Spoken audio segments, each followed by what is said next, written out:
Welcome back to Snackcast. What's going on? Not much, man. You having a good week?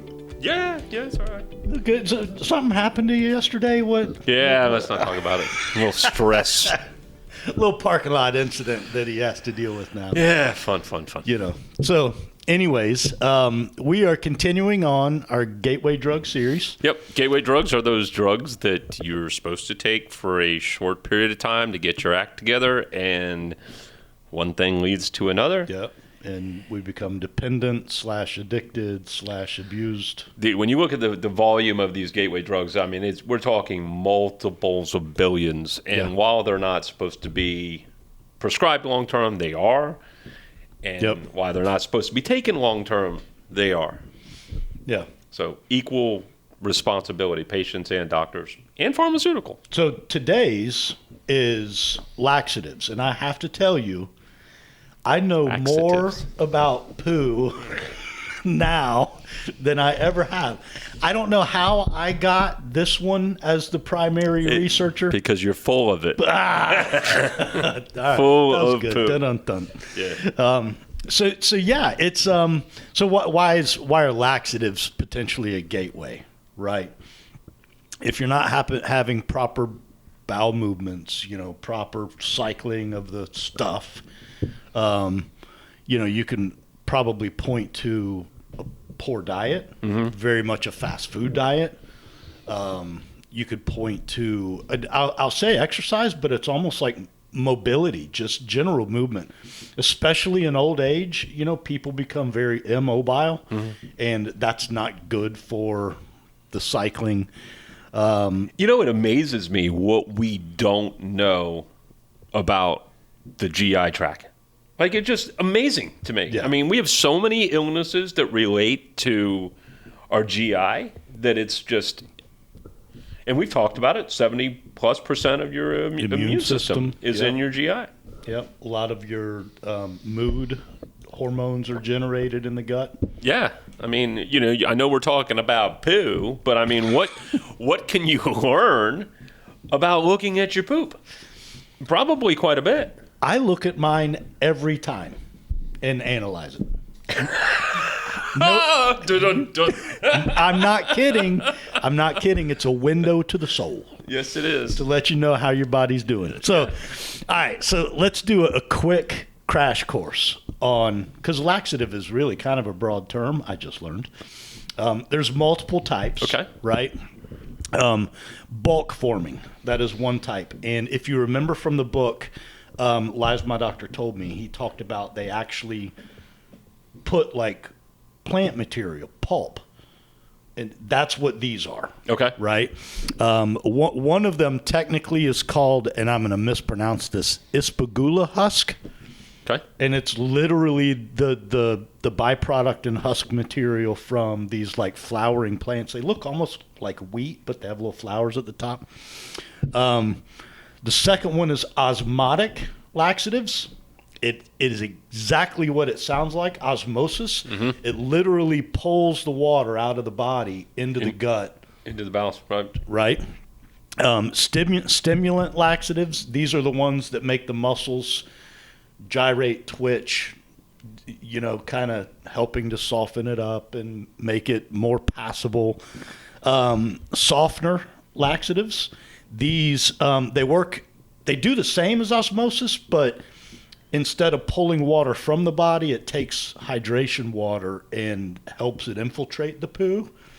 The last is lubricant. And the most common of the lubricant would be like mineral oil. Okay. Right. Okay. You drink some mineral oil, you're off to the races. Right. Man, puns will be here all day. Right. So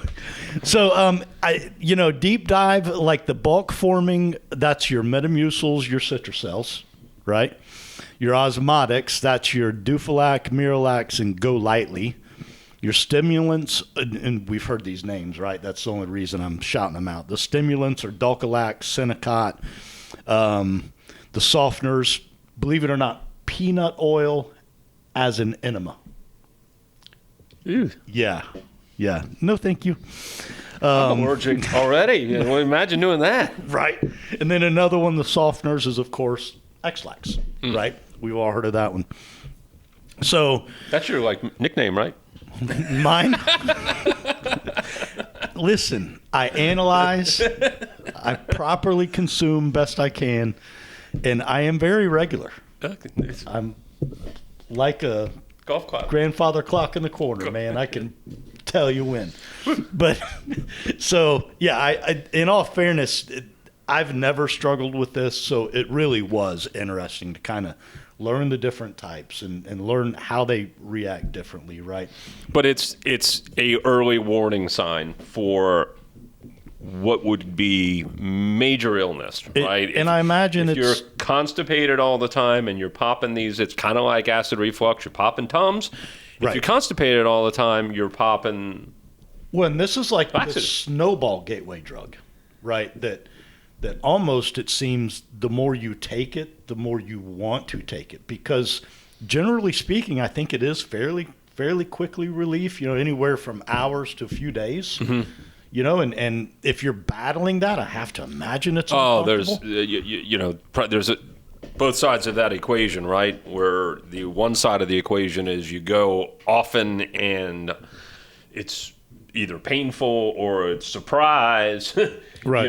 To the other side of that equation of not going at all, which is miserable.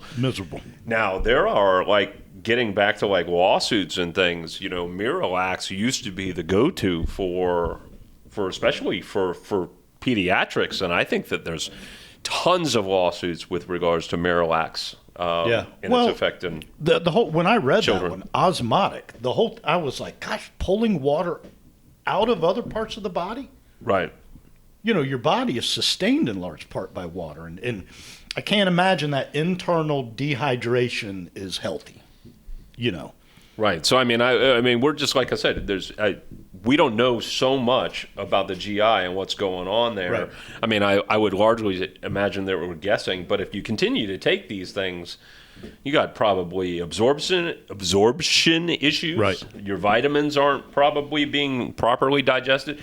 And not only that, nutrients, right? Just on the surface, you're basically telling your body, get this, pardon my French, the hell out of here, and don't process, right? Don't process, just go. Well, you're actually leading right into, what are the side effects and the dangers.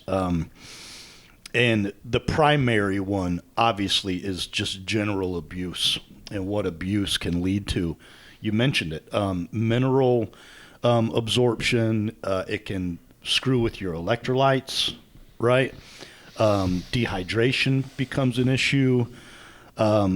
Becoming dependent. Again, laxative dependence is a big problem, for people that are really, dealing with this. Chronic constipation, internal organ damage can occur. There's actually in abusers of laxatives an increasing risk of colon cancer. So, not good stuff, right? And, one of the other things I read about a type of abuse, or most common type, is to use it for weight loss, which you're expelling mostly fluids. Right. You're not expelling calorie-containing food elements. Right. You waste from those calories. You're expelling the actual and especially nutrients. When you go, well, I'm going to keep eating and shove it out. We actually have a staff member here.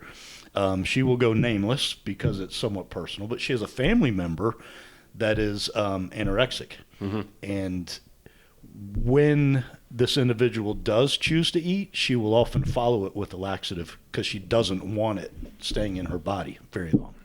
And then we get back to mental health. Correct. Right. Okay. So natural options, they are kind of what you might expect. Eat better. Eat whole foods. Seeds and nuts. Stay off very sugars. Good.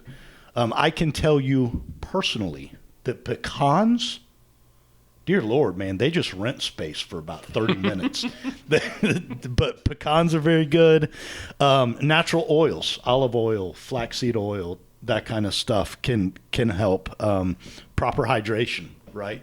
Especially, again, people that are maybe trying to lose weight or what have you. They don't want that weight gain.